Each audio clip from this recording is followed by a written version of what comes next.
สบายดีพี่น้องป้องปายนี่เป็นบรรยากาศบ้านวัดบ้านกระบูด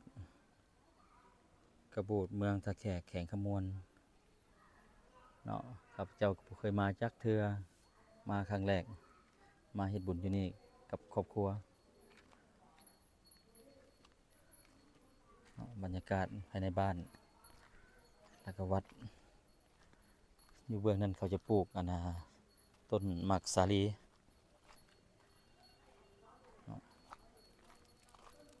โอ้หลายต้นหมากสาลีเป็นวัดกำลังสร้างใหม่ทุกอย่างกำลังก่อสร้างถ้าท่านใดต้องการโมทนาช่วยเหลือเฮ็ดบุญเฮ็ดทานก็ประกอบส่วนได้เด้อวัดเพิ่นกำลังสร้าง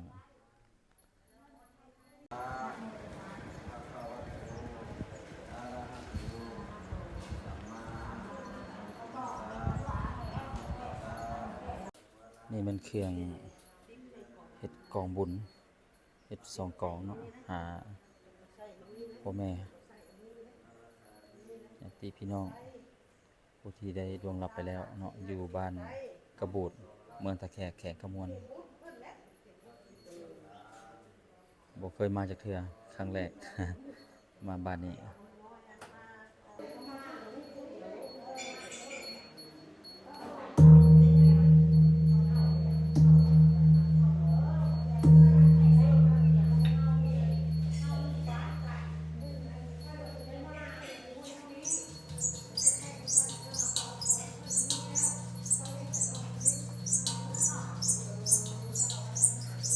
มันดังเลย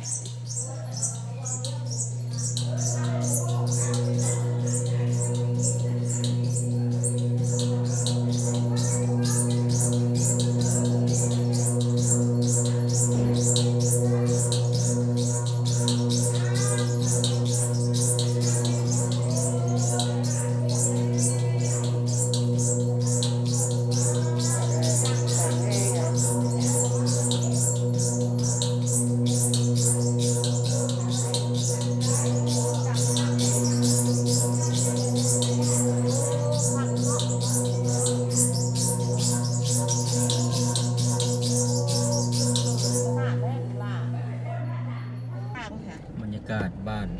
เป็นโครงการจีนเนาะมา โครงการจีนชวนรับประ ช่วย ทาน เหลือ ของ มาเฮ็ด จีน อันนี้ ผลรับประ อนาครัวนี่ก็เป็นจีนเป็นผู้สร้าง อันนี้ แล้วก็สิมีโรงเรียน มีโรงเรียนโรงหมอ มีโรงเรียนโรงหมอหลายอย่างเนาะจีนเข้ามาสร้างอยู่บ้านนี่เนาะ กระบูด กระบูน เพิ่นป้อยนะคะเนี่ยเพิ่นป้อยตะกี้น้ำจะหดข บ ว ร บ รยากาศ บนการเจือนค่ะเพิ่นป้อยลงเลย